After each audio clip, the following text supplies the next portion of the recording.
छावा संघटनेचा जिल्हा अध्यक्ष अतुल इंगळे।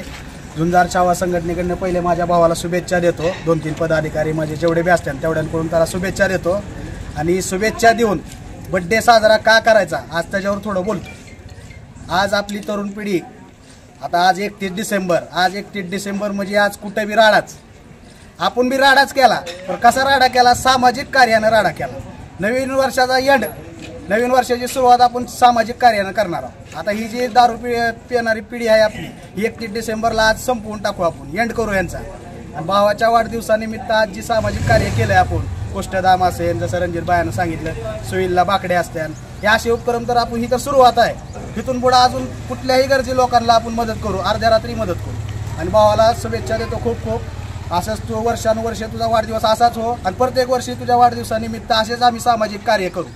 जय हिंद, जय महाराष्ट्र। आज आमचे मित्र, आमचे लहान बंधू ऋषिकेश जटार यांच्या वाढदिवसानिमित्त केक कापून भरपूर ठिकाणी चांगले कामं करण्यात आले आहेत। जसं की बाबा सुईलला जाऊन फळं वाटप, कृष्ठधाम येथे अन्न वाटप, त्यांना शाल देऊन ज्यांची खरंच गरज आहे त्या काळात आत्ताची जी गरज आहे, आपण कुठं फटाकड्या फोडून नाही, कुठं आपलं जल्लोष डॉलब्या बिलब्या तसे लावून काही नाही कार्य केलेलं। एक सोशल वर्कच्या कामानं चांगला बड्डे ह्याच्या पुढेही चांगला करत राहू। इथं बाकडे इथं सुईला मरणाची पेशंटची आपदा होत होती। आपल्या धाराशिव जिल्हा सोडून बाहेर धाराशिव जिल्ह्याच्या बाहेरची लोकसुद्धा इथे येतात। मूळ कारण त्यांची पण भरपूर आपदा होते। आपल्या जिल्ह्याचं नाव कमी होणे, आपल्या सिटीचं नाव कमी होणे कमी आहे।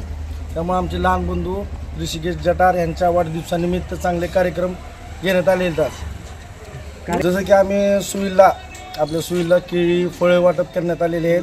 कृष्ठधाम आपलं ह्याचं बालाजीनगरचं कृष्ठधाम इथं शाल वाटप केलेले आहे। त्यांना पांघरायला आपदा भरपूर उद्या रात्री थंडी म्हणायला सुटलेले, वयाचे 22 वर्षाचे तरुणसुद्धा थंडीनं काकडून रात्री घरात जाऊन बसायचे, बरोबर आहे। तर ती वयस्कर माणसं आहेत, त्यांना शाल वाटप केलेले आहे। त्यांना म्हणजे असं जी लागणाऱ्या वस्तू आहेत, अन्न म्हणलं तर अन्न म्हणजे सगळ्या लागणाऱ्या वस्तू आपण काढून दाखवणे। परंतु ही जी मीडियाच्या माध्यमातून आम्हाला पोहोचवायचं कुणाला, आम्हाला राजकारणात स्रोत नाही ना काय ना, पण जी आजकालची युवा पिढी जे बाजूनं जाते, एखाद्या वेळेस फटाकडे फोडू नका काय ना, जेवढं होईल तेवढं चांगले कामं करत राहणं हे गरजेचं आहे। आमच्या भावाचा आज वाढदिवस आहे, त्याला काहीतरी पुण्य लाभावं म्हणून आम्ही कार्यक्रम केले। वाढदिवसानिमित्त तुम्ही आता चांगला उपक्रम केलेला आहे। अजून तुम्हाला बाकीचे तुमचे मित्र कंपनी असो किंवा वेगळे लोक असो, त्यांना तुम्हाला काय आव्हान करायचं? नेमकं ही आव्हान माझं हीच आहे की तुम्ही 5,000 रुपयाच्या फटाकडे आणून नका फोडू। त्या 5,000 रुपयात आपले 5 कुटुंबांची आपदा कशी होणार नाही हे जर तुम्ही ध्यान ठेवा। आपला ही देश, भारत देश आपला कुठल्या कुठं पोचलेला आहे आणि त्याची चालू आपण पहिलं आपली पाऊल आपण उचलायला पाहिजेत कधी पण।